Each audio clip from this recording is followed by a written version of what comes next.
Ici, l'ambition est à son maximum. Dans cette zone commerciale, cet immeuble donne sur la rue Wuyi, qui va devenir le Wall Street de la Chine de l'Ouest. Ce sera un énorme ensemble. Nous sommes à Chongqing, la métropole de l'Ouest chinois.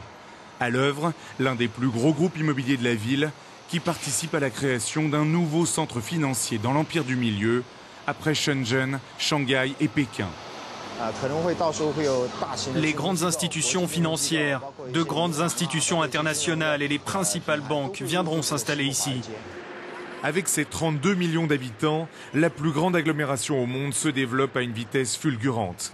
Les investissements affluent, la croissance économique atteint les 15%, bien plus que la moyenne nationale. Le niveau de vie des habitants a lui décollé. En haut de l'échelle, il y a ceux qui ont profité à fond de ce développement, à l'image de Huang Ke qui s'est enrichi dans la finance. À 30 ans, il symbolise une réussite sociale sans complexe. Aujourd'hui à Chongqing, il y a tellement de demandes pour les Porsche Cayenne qu'on n'en trouve plus au prix d'origine. Il faut rajouter un montant supplémentaire si on veut en acheter une. Huang Ke est un amoureux des voitures de sport, mais surtout quelqu'un de pointilleux sur sa vie privée. Plutôt que d'aller dans un bureau officiellement enregistré, il passe l'essentiel de son temps dans un grand hôtel. Il y rencontre ses relations de travail. Ici, c'est l'attaché de presse du club de voitures de sport dont il est membre. Avec les membres du club, on est allé faire une course. C'était super. Certains sont venus de Pékin et nous de Chongqing. On s'est retrouvés là-bas à 2 h du matin. Dans cet hôtel, Huang Ke loue une suite où il a installé son bureau pour plus de discrétion. Ancien employé d'un fonds d'investissement, il travaille maintenant à son compte. Chongqing est une ville où l'on peut réaliser ses rêves. J'ai beaucoup d'amis qui ont des entreprises et qui ont choisi Chongqing. Le gouvernement de la ville encourage la création d'entreprises et fournit une très bonne plateforme aux talents qui développent leur potentiel. La réussite économique est le mot d'ordre à Chongqing. Il faut oublier la politique, car il y a 2 ans, elle était partout. Des chants à la gloire de Mao résonnaient alors dans toute la ville.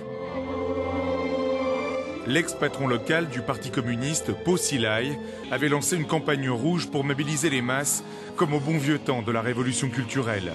Mais la chute de Po en 2012 pour corruption et abus de pouvoir a brutalement changé la donne. Aujourd'hui, les chants révolutionnaires ne sont plus fredonnés que par des retraités au coin d'un parc. Il est désormais gênant de parler de Po Xilai en public. Nous, le petit peuple, on n'a pas vraiment d'opinion là-dessus. Vous savez, comment dire, je préfère ne pas faire trop de commentaires.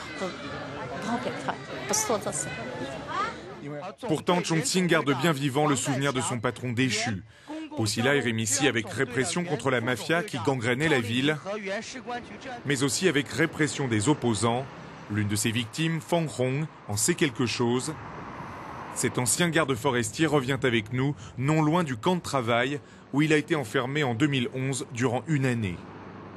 Là-bas, vous pouvez apercevoir le camp de rééducation par le travail de l'arrondissement de Fulin. Je l'appelle le camp de concentration fasciste de Fulin. Feng Hong y a été forcé de travailler 15 heures par jour.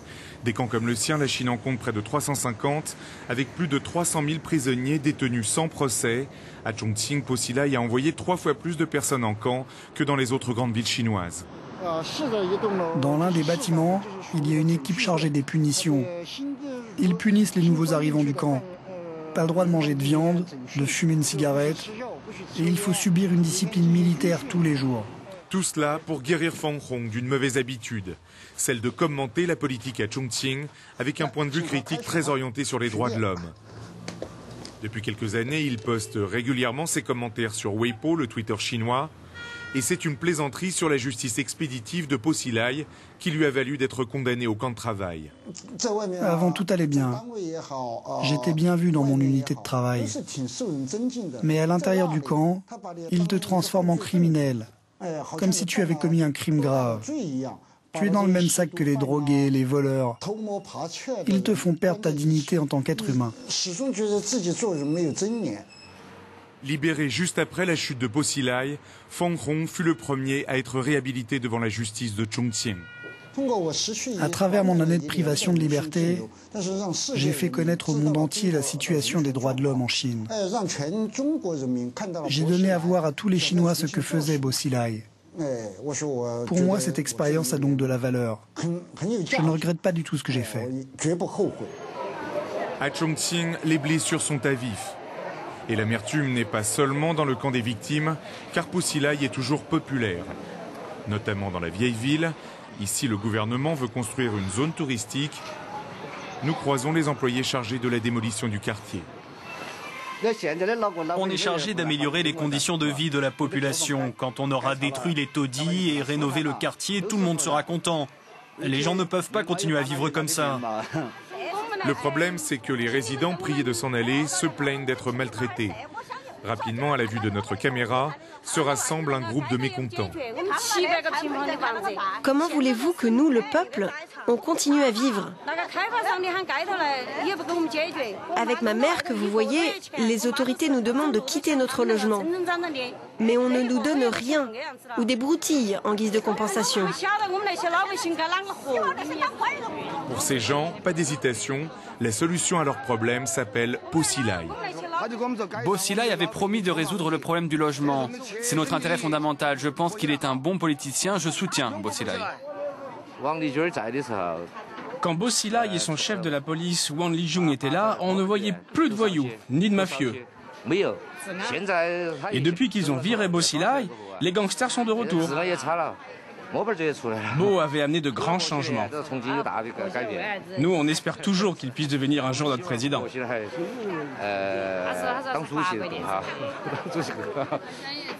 La popularité de Bo Xilai provient de ses politiques en faveur des classes pauvres. En particulier, la construction d'un parc de logements sociaux de 40 millions de mètres carrés. Nous retrouvons Feng Hong qui rend visite à un ami. D'accord, ils ont beaucoup investi pour la population, mais ça n'a pas toujours été le cas. Zhang Yu est chômeur depuis un accident du travail. Sa famille a bénéficié d'un appartement à bas prix. Le loyer s'élève à 6 € par mois. Ici, c'est la chambre de mes 2 fils. Pour faire vivre sa famille, Zhang touche aussi une allocation de 80 € par mois. J'ai 2 enfants. 2 enfants. Nous avons une vie dure. On ne trouve pas de travail. Il n'y a rien à faire. Sans ce logement, où est-ce qu'on irait? En construisant ces logements sociaux, Bo Xilai a gagné beaucoup de soutien parmi la population, car les gens ont cru découvrir un dirigeant qui écoutait le peuple. Mais si vous saviez ce que Bo Xilai a fait, si vous connaissiez ses crimes, en fait, c'est nous, le peuple, qui avons souffert. Bo Xilai garde pourtant ses partisans. Ce sont les néo-maoïstes qui nourrissent la nostalgie du grand timonier. Depuis la chute de leur leader, leur activisme est interdit par les autorités. Ils en sont réduits à une clandestinité entretenue via les réseaux sociaux. Leurs moindres mouvements sont surveillés par la police. Nous fixons un rendez-vous avec les chefs du réseau. Leur voiture nous emmène dans un premier lieu, à l'écart du centre-ville. Mais il nous faut bientôt repartir dans un autre véhicule pour échapper à la surveillance. Est-ce que cette voiture est en train de nous suivre, là? Note bien la plaque d'immatriculation. 7, 1, 8, 5... Finalement, nous trouvons un restaurant jugé sûr. Le chef du réseau, Han Meng, est un ancien cadre d'une centrale nucléaire. Il est accompagné de Zhu Cao, un négociant. Han avait prévu une vingtaine de personnes, mais la plupart d'entre elles ont été empêchées de venir par la police. Depuis 1 an que Bo Xilai est parti, tout le monde a pu constater les changements qui se sont produits. Toutes les campagnes et les mesures que Bo avait mises en place pour améliorer la vie du peuple ont été supprimées. 2 autres activistes complètent la table. Tous 2 se plaignent de leur maison injustement détruite. Les néo-maoïstes accueillent leurs plaintes, leur donnent une épaule pour pleurer. Une stratégie idéale pour capter le soutien du peuple qui, selon eux, a été trahi par le Parti communiste à Chongqing. On dit au peuple, on va détruire ta maison et tu auras une vie meilleure? Mais est-ce que le peuple n'a pas le droit de refuser qu'on détruise sa maison? Est-ce qu'il n'a pas le droit d'aller porter plainte à Pékin? Aujourd'hui, rien n'est moins sûr. Si les néo-maoïstes ne peuvent faire plus que ces réunions clandestines, leur persévérance montre combien, malgré les apparences, le chaudron politique reste bouillant à Chongqing. Mais d'autres préfèrent ignorer ce bouillonnement, en particulier dans les classes aisées. Huang Ke tient à vivre sans complexe la liberté matérielle qu'il a acquise, notamment à travers son club très sélect de voitures de sport. Alors les mecs, ça roule? Le club compte une vingtaine de membres, des designers, des hommes d'affaires et des as du volant. Je vous présente notre meilleur pilote. Il est le premier Chinois à avoir fait lever notre drapeau dans un circuit international. Il a participé à la course du Challenge Ferrari et il est devenu champion.